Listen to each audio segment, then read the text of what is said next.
Imagine the power has been out for 3 days. The tap still gives a little water, or maybe it has stopped, and what you can find from a rain barrel, a creek, a pond, is cloudy, and you do not trust it. Your family is thirsty, and thirst, real thirst, comes on faster and harder than most folks ever realize. I am going to show you today how to take dirty, cloudy water and make it clear and safe enough to drink with things you can gather or build for almost nothing. And I am going to be more careful and more honest in this video than in almost any other I have made, because getting this wrong does not cost you a few dollars. It can cost you your health or worse. So listen close all the way through, because there is one part that people get dangerously wrong, and I will not let you make that mistake. Here is the first truth, and it is the most important thing I will say today. So I am going to say it plainly right at the start. There are two completely different problems with bad water, and you must solve both. The first problem is that the water is dirty, cloudy, full of mud and bits and sediment, tasting of the pond. The second problem, the one that can truly hurt you, is that the water is full of living germs you cannot see, bacteria and parasites that cause sickness, the kind that have killed more people through history than any war. And here's the part folks get wrong, the dangerous mistake. Making water clear is not the same as making it safe. A filter that takes out the mud and makes the water look crystal clear does almost nothing to the invisible germs. You can pour filthy water through a beautiful filter, have it come out looking like spring water, and still have it full of the very things that will make your family violently ill. Clear is not safe. Clear is not safe. I will say it a third time before we are done. Filtering handles the dirt. Something else entirely must handle the germs, and I will show you both. My name is Eli Zook. I am Amish, and I farm here in Lancaster County, Pennsylvania. We do not depend on the electric pump and the city pipe the way most folks do. We draw and carry and store our water, and we have weathered storms and outages that left our English neighbors helpless and frightened, standing in line for bottled water that ran out. Knowing how to make safe water from whatever you can find is not a hobby to us. It is a plain part of being able to look after your own family when things go wrong, the way folk always could before they handed that ability over to a pump and a treatment plant. I am going to show you the whole of it today, both halves, the filtering and the making safe. And I'm going to be honest about the real limits of what these old methods can and cannot do.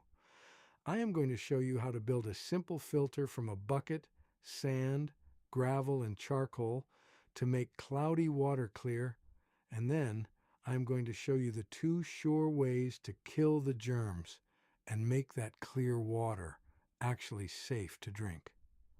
I will walk you through both, and I am going to be very plain about the limits, about what these methods do not protect you from, because there are things, certain poisons and chemicals, that no home filter and no amount of boiling will remove, and you deserve to know that. So you do not trust this water in a situation where you should not. There is one method, the simplest and surest of all, that needs nothing but a pot and a fire and never fails, and it is the one you should reach for first. Stay for that part especially. Here is what you need for the filter. You need a container. A clean food-grade bucket is best, a few dollars, or you can use a large bottle with the bottom cut off, turned upside down. You need clean sand, both coarse and fine if you can get it, which costs almost nothing or can be gathered and washed. You need gravel or small, clean stones. You need charcoal. And here's a fine thing, you can make this yourself from the cooled black chunks of charred wood out of your own wood fire, broken up small, or you can buy plain activated charcoal cheaply. What you must not use is the briquettes for the barbecue grill, which are full of additives and chemicals and binders that you do not want in your water. And you need a bit of clean cloth, a bucket, sand, gravel, homemade charcoal, and cloth. That is the whole filter, and it costs a few dollars or less. Now here's the trick that everyone gets dangerously wrong, so listen as close as you have ever listened. This filter I'm about to show you makes water clear. It removes the mud, the sediment, the bits, much of the bad taste and smell, and the charcoal even pulls out some chemicals and some of the foulness. It is a fine and useful thing, but it does not reliably remove the tiny living germs that cause disease. Do not ever drink water straight out of this filter and believe it is safe because it looks clean. The filter is step one. After the filter, you must always make the water safe by killing the germs. And the surest way to do that, the way that never fails, is to bring it to a rolling boil. Filter to make it clear, then boil to make it safe. Both, always in that order. When the water comes from a doubtful source, that is the rule that keeps your family alive.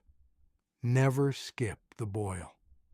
So here's how you build and use the filter.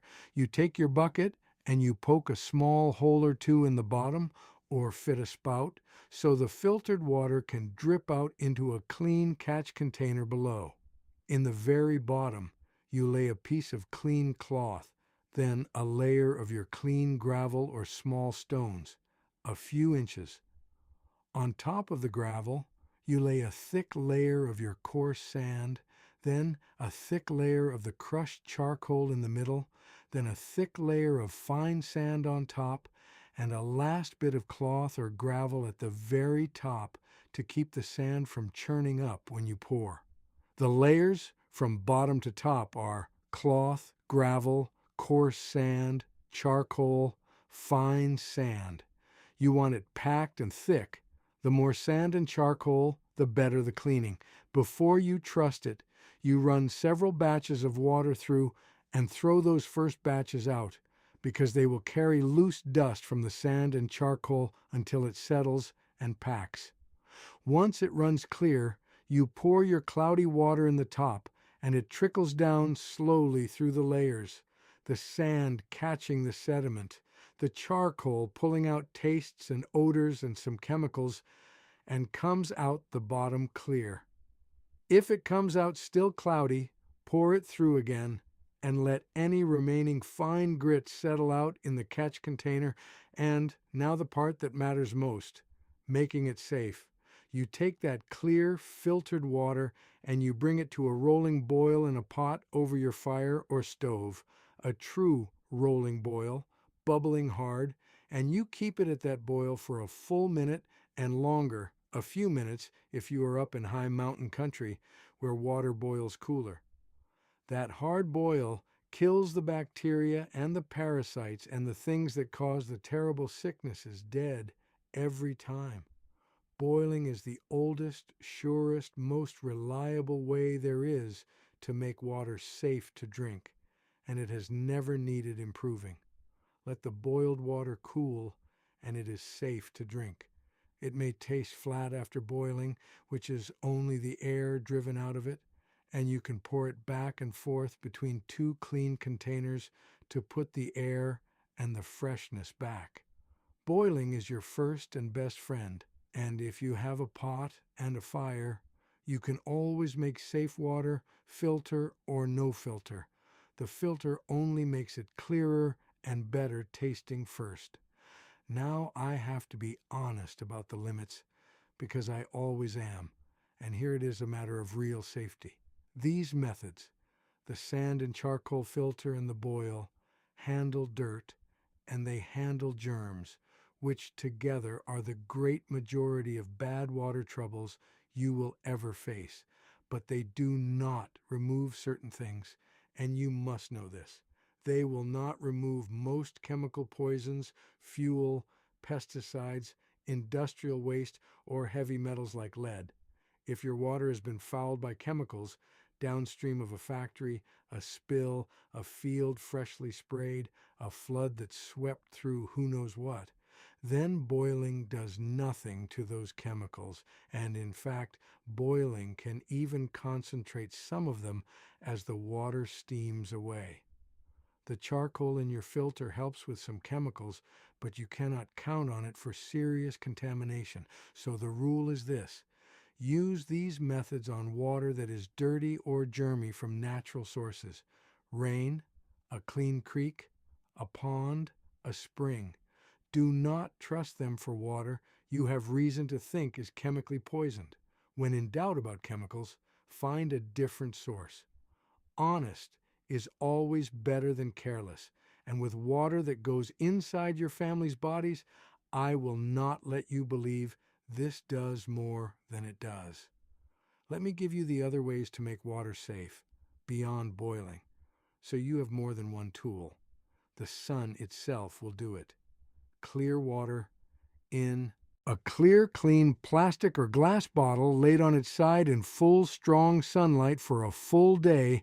6 hours of bright sun or a day or two if cloudy will have its germs killed by the sun's rays. This works only with already clear water, which is another reason to filter first, and only in good sun. And there are drops and tablets sold for treating water that work well and are worth keeping on hand. But boiling is the surest, and the one you can always do with what you have. Let me give you the plain troubleshooting. If your filtered water is still cloudy, your filter layers are too thin or not packed, or the sand was not clean. Rebuild it thicker, wash your sand better, and run more batches through to settle it. If the water tastes of charcoal, you did not rinse the filter enough before using it. Run more water through and discard it until it runs clean. And always, always remember the order and the rule. The filter is for clear, the boil is for safe, and clear is not safe. I told you I would say it a third time. Let me tell you more about gathering the water in the first place, for where you get it matters as much as how you treat it, and a little wisdom here saves you trouble. The best source in an emergency is rainwater, caught clean off a roof into a barrel, for rain is about as clean as found water gets, needing mainly a filter for any roof grit and a boil to be sure. After that, a flowing source is better than a still one. A running creek or stream is generally cleaner than a stagnant pond, because moving water does not breed the same growth that still water does. So choose flowing over standing when you can. Take water from above and away from anything foul, upstream of where animals wade or where waste might enter, away from fields freshly sprayed, away from any place a chemical might have spilled or drained. And let me give you a simple first step that makes all the rest easier. If your water is very muddy, let it stand still in a bucket for some hours first, and the heaviest dirt and sediment will settle to the bottom on its own. Then pour the clearer water off the top gently, leaving the muck behind, before you even put it through your filter. That settling step, free and needing nothing but time and a bucket, takes out the worst of the mud and makes your filter last far longer before it clogs. Settle first, then filter, then boil.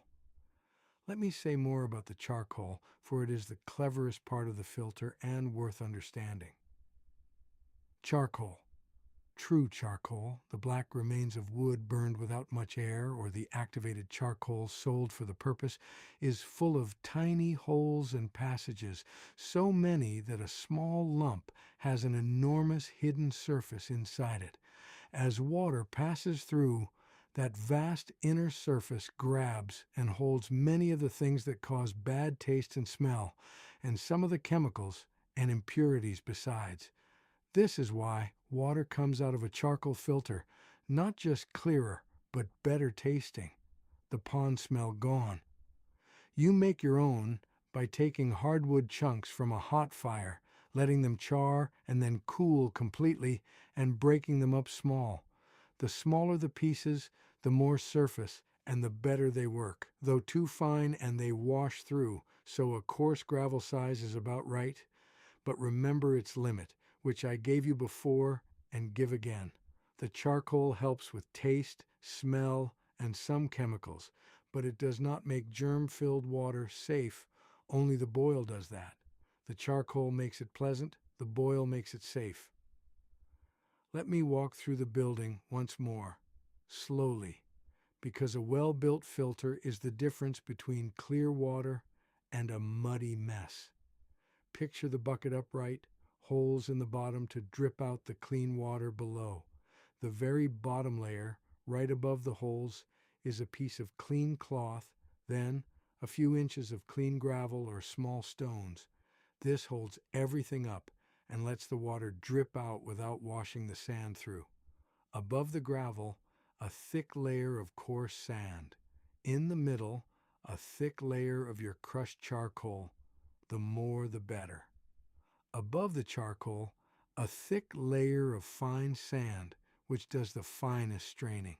And at the very top, another piece of cloth or a thin layer of gravel to spread the water out and keep it from punching a hole through your fine sand when you pour. Each layer should be good and thick. A filter is only as good as it is deep, so the taller and more packed your layers, the cleaner the water comes through. And wash your sand and gravel well before building, and run several batches through and discard them until the water runs clear of the filter's own dust. Now let me be plainer still about the limits, because with water, overconfidence is the real danger. I have told you these methods handle dirt and germs, but not chemicals. Let me give you the practical rule.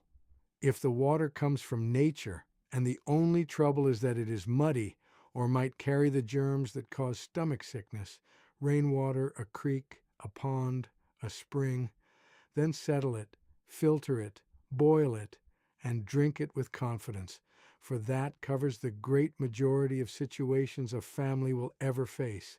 But if you have any reason to think the water carries something man-made and poisonous, it is near a factory, a gas station, a dump, a field of chemicals. It has an oily sheen, a strange color, a chemical smell. It is flood water that swept through who knows what. Then no home filter and no boiling will make it truly safe, and you must find another source or use water you stored ahead of time. Boiling kills the living things but does nothing to dissolve poison and may even concentrate it. So, natural dirt and germs you can handle. Man-made chemical poison you cannot and must avoid. Knowing the difference is itself a kind of safety. And this is why I say again that storing safe water ahead of time is the wisest thing of all. The methods I have shown you are for when you must make do with what you can find, and they work. But it is far better to have clean water already put by before trouble comes. Keep some containers of clean water stored in a cool, dark place, rotated now and again so it stays fresh, enough for your family for several days at least. Then, if the power fails and the pump stops, you are not scrambling to filter pond water in a crisis. You have good water in hand, and the filter and the boil are your backup for if the stored water runs low. Store ahead, and let these skills be your second line, not your first. That is how a prepared family weathers it calm while others stand frightened in line. Now, I want to take a moment, because this is the part that matters. Think about how helpless folks have been made about something as basic as a cup of safe water. 100 years ago, every family knew that boiling made water safe, knew how to filter it through sand and charcoal, could look after themselves in any trouble. Now, the moment the power flickers and the pump stops, grown people stand frightened in a parking lot waiting for a truck of bottled water, having no idea that the rain barrel in their yard and the pot on their stove could give them all the safe water they need. That helplessness was not an accident. It is what happens when a people hand over every basic skill to a company and a utility and forget how to do for themselves. There is no profit in teaching a family that a bucket of sand and a pot of boiling water makes them free of the bottled water truck. So, the knowing of it slipped away. But it is the easiest thing in the world to take back. So here is what I want you to do this week. And it is not even about an emergency. It is about not being helpless. Build the filter. A bucket, some washed sand, gravel, and a few chunks of charcoal from your fire. Run some pond or rainwater through it and watch it come out clear. Then boil that clear water hard for a minute and let it cool, and know, truly know, that you just made safe drinking water from dirty water with your own hands and a fire. Do it once now, while it is calm and easy, so that you know how the day you might need it. Keep a clean container of safe water put by besides. Tell me in the comments below, have you ever had to make do without the tap, a storm, an outage, a time the well ran dry? And did your grandparents have a way they made their water safe? I read every single one of these, and the old ways you all share are the reason I keep doing this. And I will say plainly, because this is a serious topic, if you are ever truly unsure whether water is safe when you cannot rule out chemicals, do not gamble with it. Find another source. Next time, I am going to show you how this farm collects and stores clean rainwater the year round, simply and cheaply, so there is always a barrel of good water at hand.